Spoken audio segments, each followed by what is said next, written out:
नमस्कार दोस्तों। नरेंद्र मोदी का डर क्या अब उनकी बौखलाहट में बदल गया है। पहले चरण के चुनाव के बाद ही उनकी स्थिति बिगड़ने लगी है। क्या उनको कोई मानसिक रोग हो गया है या वो किसी ऐसे रोग का शिकार है जिसमें सिर्फ झूठ ही बोला जाता है, जिसमें सिर्फ नफरत पनपाई जाती है, जिसमें नफरत पनपाने के लिए जबरदस्ती मुस्लिम शब्द घुसेड़ा जाता है। और क्या मुद्दों पे बात करने, मुद्दों पे बहस होने, मुद्दों पे चर्चा होने से उन्हें डर लगता है? जब हम इन सवालों पे बात करते हैं तो उत्तर आता है हां, नरेंद्र मोदी को डर लगता है।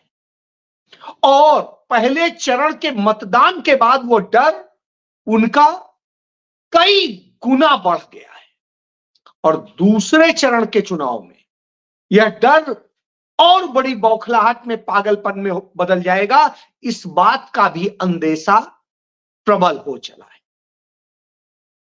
इन्हीं विषयों पर आपके साथ चर्चा करूंगा।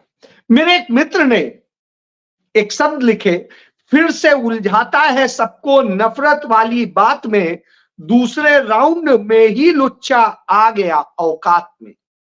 अब उन्होंने किसके लिए लिखा है यह मैं नहीं जानता हूं, लेकिन इतना जरूर याद रखिएगा कि आज हालात लगातार बदल रहे हैं, बिगड़ रहे हैं और नरेंद्र मोदी आपको डरते हुए दिखाई देंगे हर मोर्चे पर, चाहे वह मोर्चा कोई भी हो, चुनावी हो या कहीं हो। उसका नतीजा क्या हो रहा है? उसका नतीजा हो रहा है कि सूरत में जो कांग्रेस पार्टी के कैंडिडेट थे उनका पहले पर्चा निरस्त कराया गया। जब उनका पर्चा निरस्त हो गया तो उनके जो बैकअप में प्रत्याशी होता है वो बचे थे, तो वो कांग्रेस के कैंडिडेट बन जाते। तो साहब उनका पर्चा गलत तरीके से निरस्त कराया गया, यह कह के कि साहब जो उसमें गवाहन है वही दूसरे हैं, सब उनका भी निरस्त करा दिया गया। तो बचे थे निर्दलीय, और जो निर्दलीय बचे थे उन सब से पर्चे वापस करा लिए गए और भारतीय जनता पार्टी के दलाल को विजयी घोषित कर दिया गया, निर्विरोध विजयी घोषित कर दिया गया। अब आप समझ सकते हैं किस तरह के खेल हो रहे हैं और उस तरह की खेल की स्थिति है।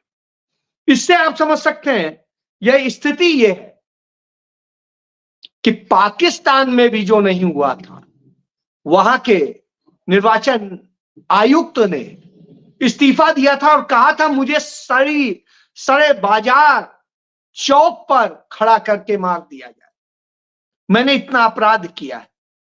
कम से कम उनके अंदर यह शर्म बाकी थी।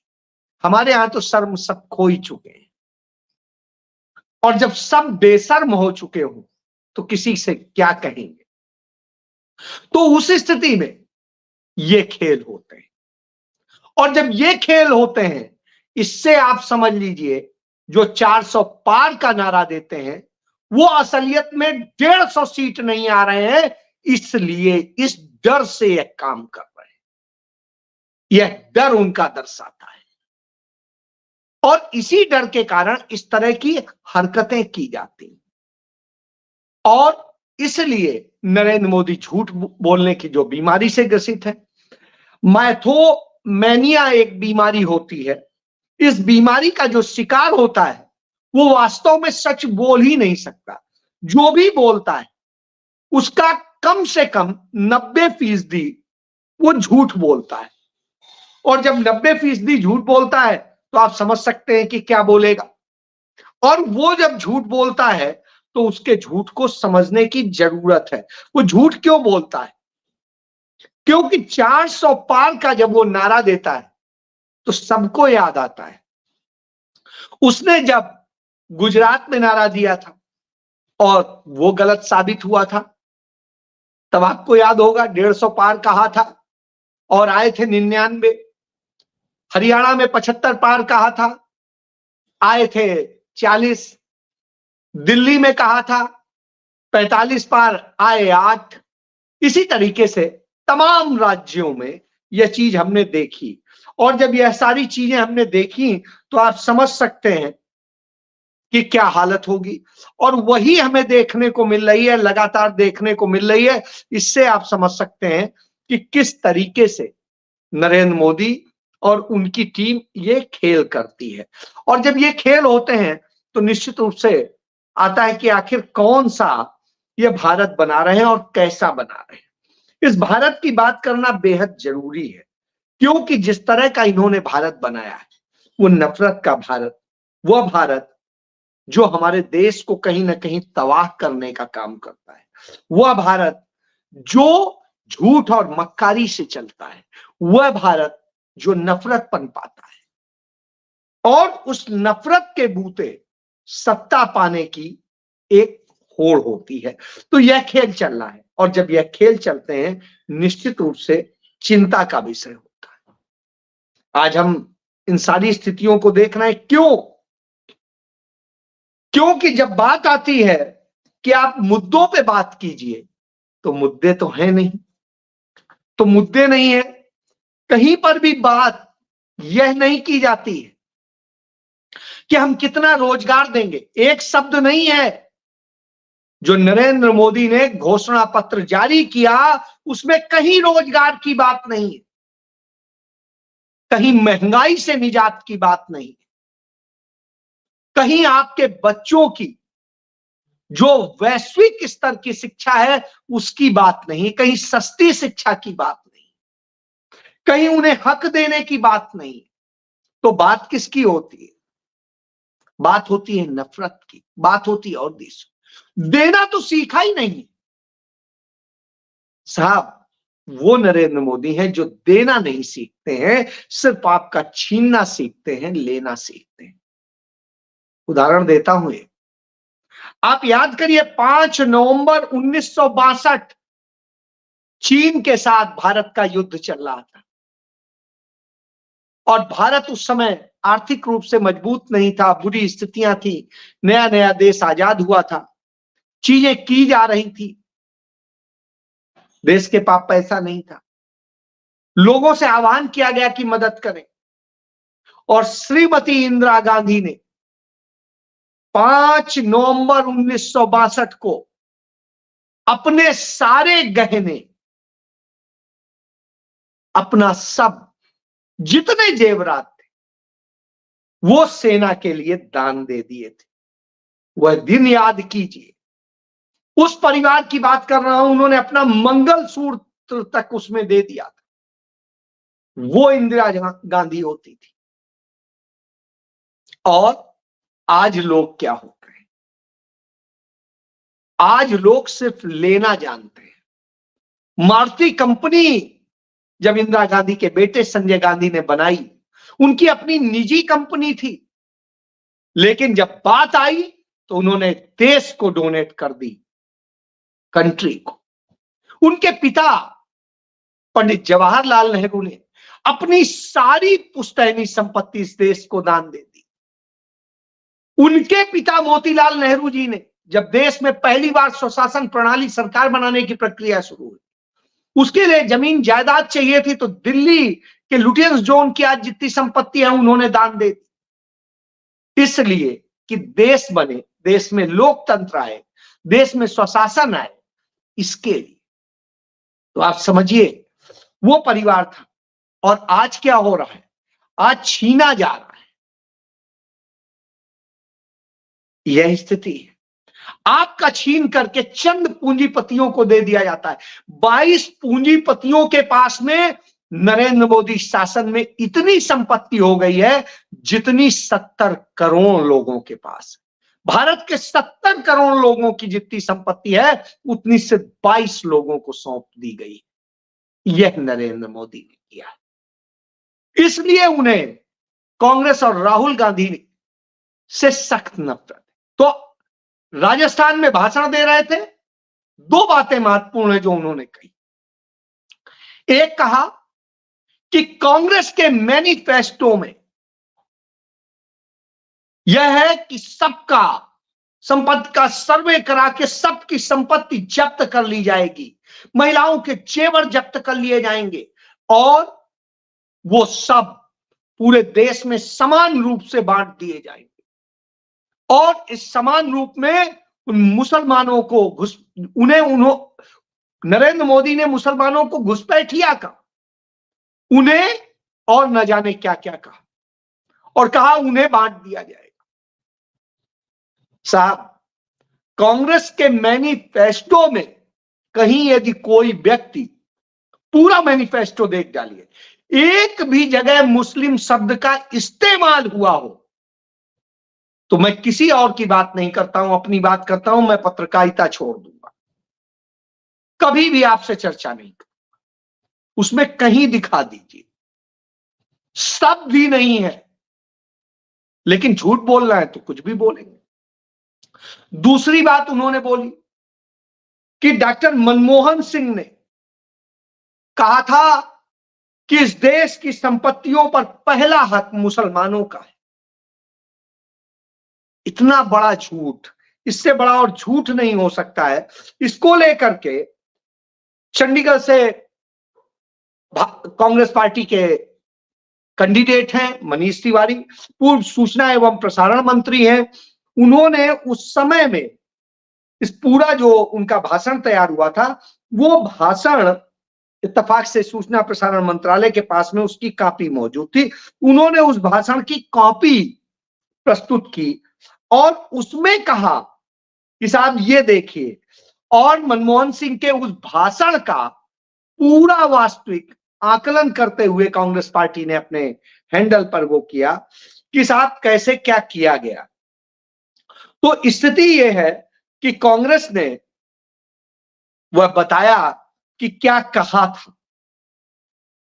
तो कांग्रेस ने, मनमोहन सिंह जी ने उस समय अपने भाषण में कहा था कि इस देश के दलितों, पिछड़ों, आदिवासियों, वंचितों, अल्पसंख्यकों और सबका जिस तरीके की स्थितियां है, ऐसी स्थिति में इस देश के तमाम संपत्तियों पे इन सब का हक, और मुसलमानों में चूंकि बहुत ज्यादा बुरी स्थिति है तो इसलिए अल्पसंख्यकों में चूंकि उनकी संख्या सबसे ज्यादा है तो उन पर ध्यान देने की जरूरत।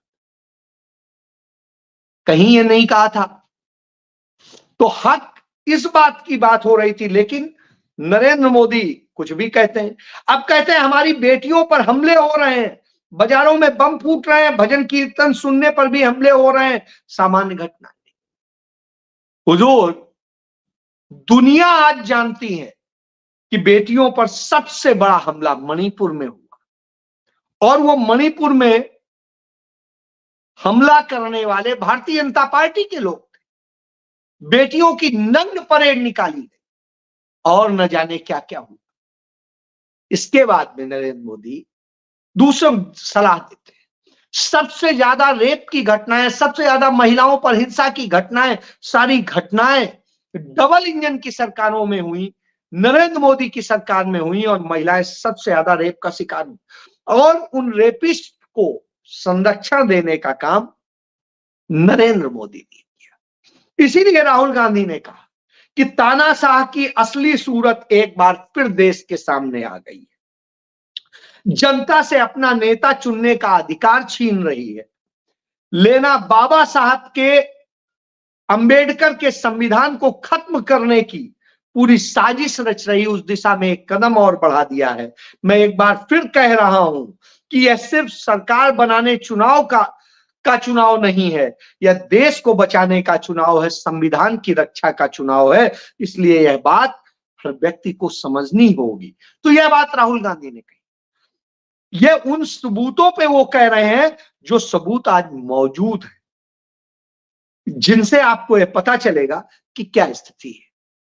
क्यों है? क्योंकि नरेंद्र मोदी की परेशानी यह है कि वो जनता की रोटी रोजगार अधिकार पर चर्चा नहीं करना चाहते हैं। वो सिर्फ नफरत के बूते करना चाहते हैं।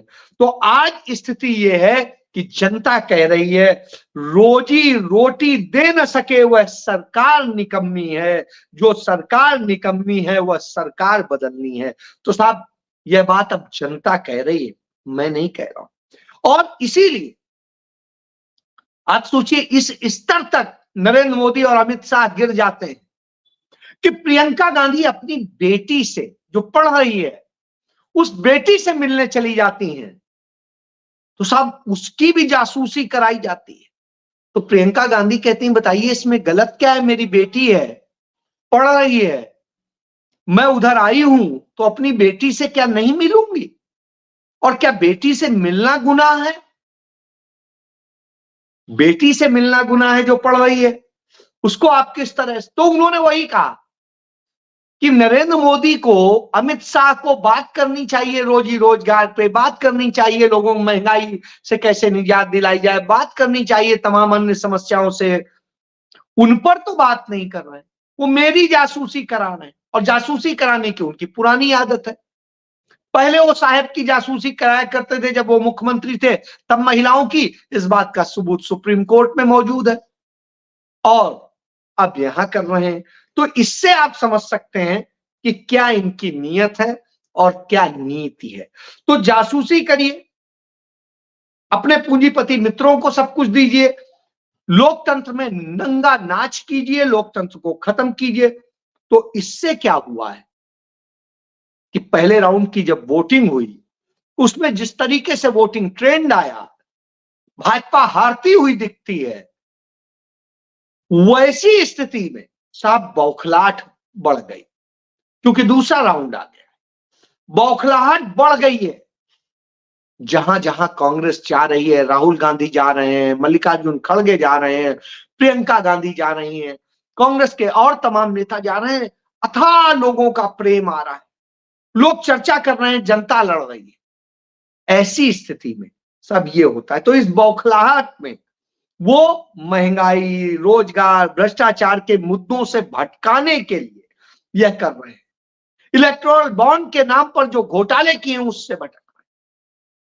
तब आप समझ सकते हैं कि जिस तरीके से काम करते हैं। तो कांग्रेस पार्टी ने चुनौती दे दी, सुप्रिया श्रीनेत्र ने और पवन खेड़ा ने यह चुनौती दे दी नरेंद्र मोदी को कि हमारे घोषणा पत्र में कहीं भी हिंदू मुसलमान यदि लिखा एक शब्द दिखा दो, एक शब्द, तो चुनौती है तुम्हें, नहीं तो मानो कि तुम मानसिक रूप से दिवालिया हो चुके हो, तुम्हारे हल्कापन आ गया है। हमने तो युवाओं, महिलाओं, किसानों, आदिवासियों, मध्यम वर्ग, श्रमिकों के न्याय की बात की है। हम तो न्याय पत्र लेके आए, अन्याय तो आप करते रहे। तो इससे आप समझ सकते हैं, क्योंकि नरेंद्र मोदी की पुरानी आदत है अन्याय करनी। याद करिए 2002 में गोधरा के दंगे हो या कहीं के भी दंगे हो, जिस तरीके से किए गए, जिस तरीके से और तमाम चीजें की गई, वो अपने आप में दर्शाता है कि क्या ये करते हैं। तो ये झूठ बोलते हैं। तो इसको लेकर के प्रशांत भूषण ने बड़ा अच्छा कहा, जो सुप्रीम कोर्ट के बहुत बड़े एडवोकेट हैं, तमाम जनता के मुद्दों को लड़ रहे हैं। उनका कैसा घबराया साहेब बात बात पर डरता है, डगमग डगमग डोले कुर्सी धर्म को आगे करता है, पटर पटर बोले है ये 100 में 90 झूठ, राम नाम का लगा मुखौटा लेगा सबको लूट। तो जब ये लूटने की बात करता है, तो एक मित्र ने कहा अभी तो इतना ही बोला है, आगे अभी रोएगा धोएगा, तमाम ड्रामे दिखाएगा, उससे भी बात नहीं बनेगी तो अपने सैनिकों को, अपने जवानों को मरवा देने का पुलवामा जैसा काम भी कर सकता है।